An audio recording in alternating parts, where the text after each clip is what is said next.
ఈరోజు ఈ యొక్క రామకృష్ణారెడ్డి ఒక పరిస్థితే కాదు, రాష్ట్ర వ్యాప్తంగా ప్రతి గ్రామంలోనూ కూడా ఇదే కార్యక్రమాలు జరుగుతూ ఉన్నాయి. ప్రతి ఒక్కరూ కూడా వాళ్ళ స్థాయిలో రెడ్ బుక్స్ అని చెప్పి రెడ్ బుక్లు పెట్టుకొని ఉంటారు. చంద్రబాబు నాయుడు స్థాయిలో చంద్రబాబు నాయుడు ఒక రెడ్ బుక్, లోకేష్ స్థాయిలో లోకేష్ ఒక రెడ్ బుక్, ఎమ్మెల్యే స్థాయిలో ఎమ్మెల్యే ఒక రెడ్ బుక్, మండల స్థాయిలో మండల నాయకుడు ఒక రెడ్ బుక్, గ్రామ స్థాయిలో గ్రామంలో ఇంకో రెడ్ బుక్, గ్రామ స్థాయిలో ఇంకో నాయకుడు, గ్రామ స్థాయిలో ఇంకో రెడ్ బుక్లలో పెట్టుకొని ఏం చేస్తూ ఉన్నారు? అతి దారుణంగా అన్యాయంగా ఆస్తులు ధ్వంసం చేస్తూ ఉన్నారు. రాష్ట్రం మొత్తం దాన్ని చూస్తూ ఉంది, కానీ ఎవడు మాట్లాడడం లేరు. దొంగ కేసులు పెడతా ఉన్నారు, పోలీసులు ప్రేక్షక పాత్ర పోషిస్తూ ఉన్నారు.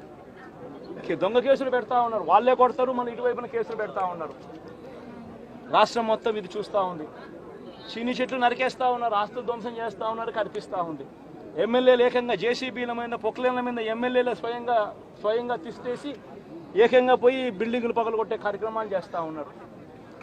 ఇంతటి దారుణంగా నిజంగా చేస్తూ ఉన్నారు అని అంటే ఎల్లకాలం ప్రభుత్వం మీది కాదు, ఎల్లకాలం రోజులు మీయే ఉండవు చంద్రబాబు, అది గుర్తుపెట్టుకో. ఈ వీడియో కానీ మీకు నచ్చినట్లయితే లైక్, కామెంట్, షేర్ చేయండి. మరిన్ని అప్డేట్స్ కోసం సబ్స్క్రైబ్ చేయండి.